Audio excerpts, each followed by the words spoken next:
আপনারা যারা আইসিডিএস পঞ্চায়েত পরীক্ষার জন্য প্রস্তুতি নিচ্ছেন, এখন থেকে জোর কদমে এগিয়ে পড়ুন। কারণ ডিসেম্বরের মধ্যেই আইসিডিএস পঞ্চায়েত এবং বিভিন্ন সরকারি চাকরির প্রস্তুতির জন্য অনেক শূন্যপদ নিয়োগ হতে চলেছে। এখন থেকে জোর কদমে প্রস্তুতি নিতে শুরু করে দিন। আমাদের চ্যানেলে সমস্ত পরীক্ষার জন্য ফ্রি ক্লাস করানো হয়। তো ফ্রি ক্লাসগুলি পেতে হলে অবশ্যই চ্যানেলটিকে সবার আগে সাবস্ক্রাইব করে দেবেন। আজকের ক্লাসের প্রথম প্রশ্ন হলো, ভারতের প্রথম শিশু আদালত চালু হয় কোথায়? এই প্রশ্নের উত্তর হয়ে যাবে কোথায় না, হায়দ্রাবাদ। 2 নম্বর প্রশ্ন, পশ্চিমবঙ্গের বৃহত্তম জেলা আয়তনের দিক থেকে কোনটি? বৃহত্তম জেলা কোনটি? দক্ষিণ 24 পরগনা। 3 নম্বর প্রশ্ন, ভারতের দীর্ঘতম সমুদ্র উপকূল রয়েছে কোন রাজ্যের? এই প্রশ্নের উত্তর হয়ে যাবে গুজরাট। 4 নম্বর প্রশ্ন, পশ্চিমবঙ্গের ক্ষুদ্রতম জেলা আয়তনের দিক থেকে কোনটি? কলকাতা। 5 নম্বর প্রশ্ন, ভারতের দক্ষিণতম স্থলভাগ কোনটি? এই প্রশ্নের উত্তর হয়ে যাবে কন্যাকুমারী। 6 নম্বর প্রশ্ন, ভারতের সর্ববৃহৎ মিষ্টি জলের হ্রদ কোনটি? এই প্রশ্নের উত্তর হয়ে যাবে উলার, যা জম্মু কাশ্মীরে অবস্থিত। 7 নম্বর প্রশ্ন, পশ্চিমবঙ্গের প্রধান বন্দর কোনটি? এই প্রশ্নের উত্তর হয়ে যাবে কলকাতা বন্দর। 8 নম্বর প্রশ্ন, প্রথম কোন রাজ্যে সপ্তম পে কমিশন বাস্তবায়িত হয়েছিল? এই প্রশ্নের উত্তর হয়ে যাবে হরিয়ানা।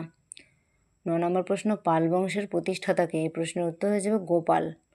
10 নম্বর প্রশ্ন, ভারতের রাষ্ট্রপতিকে শপথ বাক্য পাঠ করেন কে? এই প্রশ্নের উত্তর হয়ে যাবে সুপ্রিম কোর্টের প্রধান বিচারপতি। 11 নম্বর প্রশ্ন, পশ্চিমবঙ্গের উচ্চ আদালত কোথায় অবস্থিত? এই প্রশ্নের উত্তর হয়ে যাবে কলকাতাতে।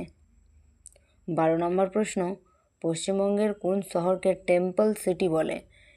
তো পশ্চিমবঙ্গের কোন শহরকে টেম্পল সিটি বলে? এই প্রশ্নের উত্তর হয়ে যাচ্ছে বিষ্ণুপুর। আপনারা কে কোন চাকরির জন্য প্রস্তুতি নিচ্ছেন অবশ্যই কমেন্টে জানাবেন। 13 নম্বর প্রশ্ন, পশ্চিমবঙ্গের প্রথম ভারতীয় গভর্নর কে ছিলেন? এই প্রশ্নের উত্তর হয়ে যাবে রাজা গোপালাচারী। 14 নম্বর প্রশ্ন, পশ্চিমবঙ্গের চা উৎপাদনের জন্য বিখ্যাত জেলা কোনটি? তো এই প্রশ্নের উত্তর হয়ে যাবে কোনটি না, দার্জিলিং।